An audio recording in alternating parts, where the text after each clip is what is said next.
meragukan kredibilitas Pilpres 2024 terkait adanya campur tangan dari Presiden Jokowi dalam pemenangan Gibran. Karena itu, Koalisi Masyarakat Sipil mendatangi Mahkamah Konstitusi untuk memanggil Presiden Jokowi dan para pejabat lainnya. Permintaan itu disampaikan melalui surat yang ditandatangani oleh para tokoh hukum, akademisi dan aktivis HAM.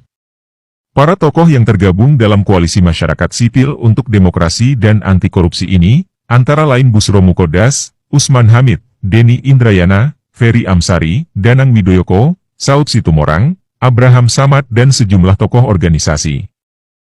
Mereka berharap, Jokowi dan para pembantunya juga dipanggil dalam sidang sengketa pemilu di Mahkamah Konstitusi.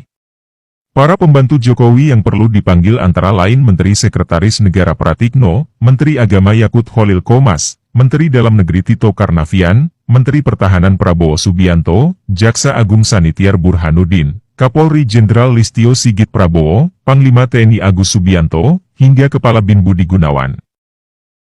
Peran dari Presiden Republik Indonesia di dalam mempengaruhi proses penyelenggaraan pemilu, baik itu melalui penyaluran bantuan sosial, melalui pengerahan aparatur sipil negara, melalui penunjukan pejabat-pejabat pelaksana atau penjabat kepala daerah, sampai dengan ketidaknetralan yang dilaporkan berkaitan dengan aparat keamanan, baik itu TNI maupun juga Polri.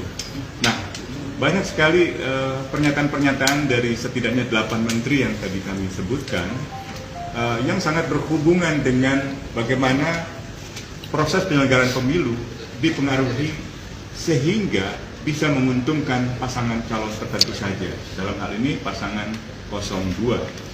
Bahkan di dalam surat kami sampaikan sebenarnya proses keterlibatan Presiden juga harus didalami berkaitan dengan dimulainya pendaftaran pencalonan Wakil Presiden dan Presiden di KPU yang juga sangat berhubungan dengan putusan MK nomor 90 berkaitan dengan perubahan syarat minimum untuk usia bagi calon Wakil Presiden dan Presiden.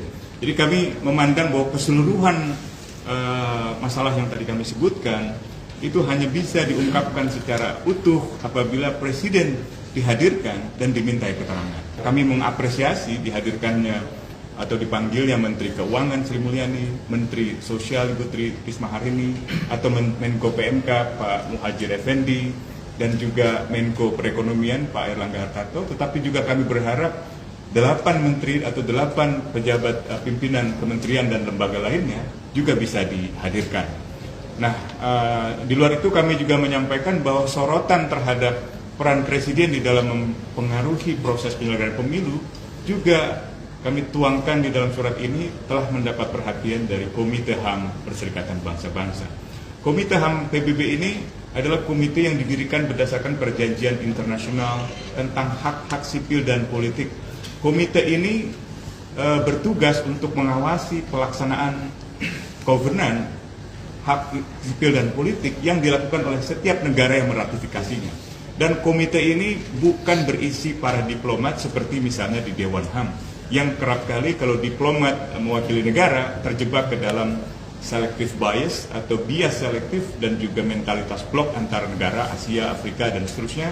Tetapi komite HAM ini adalah komite yang terdiri dari para ahli yang sangat independen, dipilih secara demokratis oleh banyak negara, dan memiliki mandat yang sangat independen, sehingga pertanyaan-pertanyaan mereka kepada diplomat Indonesia tentang laporan bahwa Presiden telah mempengaruhi proses penyelenggaraan pemilu secara tidak semestinya, bahkan mereka menggunakan istilah korupsi dan pengaruh yang tidak semestinya dilakukan oleh seorang Presiden dalam meloloskan putranya sendiri untuk bisa menduduki jabatan puncak. Jadi ini adalah perhatian internasional yang sangat serius, karena untuk pertama kalinya selama masa reformasi, pemilu Indonesia diragukan integritasnya, diragukan kredibilitasnya oleh masyarakat dunia, dan tidak main-main ini oleh Perserikatan Bangsa-Bangsa, khususnya Komite HAM PBB.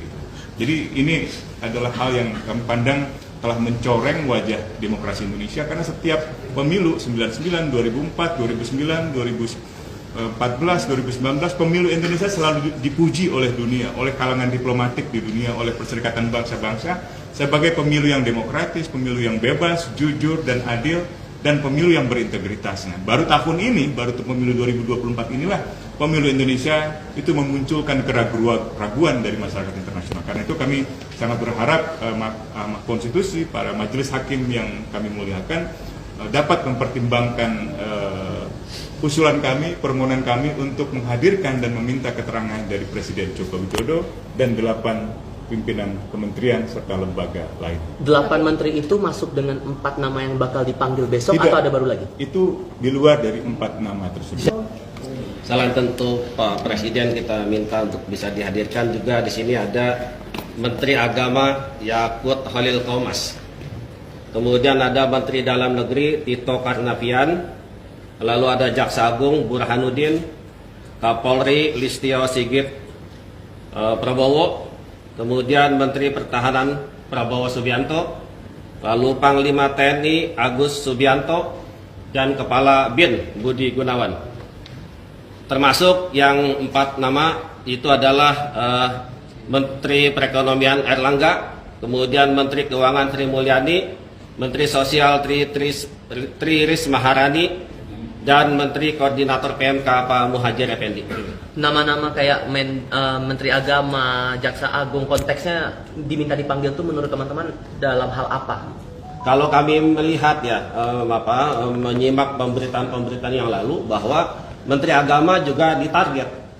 Informasi kami dapat ditarget oleh Presiden untuk bisa memenangkan suara 02 melalui Kementerian Agama sampai di wilayah sampai tingkat KUA. Ya, itu yang perlu dikonfirmasi dan saya kira perlu didengar keterangan dari Pak Menteri Agama ini. Jaksa Agung saya kira sangat penting untuk dihadirkan dan dimintai keterangan karena di dalam proses penyelenggaraan pemilu juga ada sejumlah proses hukum yang dilakukan oleh pihak Kejaksaan Agung yang sangat kental dengan nuansa politis.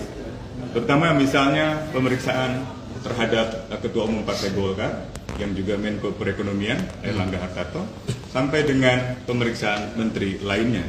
Dan kami berharap bahwa peran dari Kejaksaan Agung atau peran dari Jaksa Agung dapat didalami, didengarkan di dalam persidangan Mahkamah Konstitusi untuk menjelaskan secara lebih utuh bagaimana sebenarnya proses penyelenggaraan pemilu 2024 itu dipengaruhi oleh kebijakan-kebijakan Presiden, terutama kalau dalam kaitan dengan Kejaksaan Agung dengan menggunakan instrumen hukum, instrumen penegak hukum untuk mengendalikan misalnya oposisi atau mengendalikan dinamika oposisi dan aliansi atau koalisi di dalam persiapan menuju penyelenggaraan pemilihan umum 2024. Mas Usman tadi kan disebutkan ada dugaan-dugaan kalau misalkan dari Menak itu terlibat, ada Jaksa Agung terlibat. Mungkin selain diserahkan surat, apakah hari ini ada bukti-bukti yang mungkin membuktikan ada dugaan-dugaan ini ke dalam? Kami ingin sekali menyertai itu segera dan mudah-mudahan paling lambat besok pagi kami bisa susulkan uraian-uraian pernyataan-pernyataan para menteri, pernyataan presiden yang berkaitan dengan bagaimana proses penyelenggaraan pemilu ini dipengaruhi sehingga berjalan tidak dengan integritas juga, tetapi kami berharap himbauan dari para ahli hukum tata negara bahwa majelis hakim sebaiknya mempertimbangkan keadilan yang lebih bersifat substansial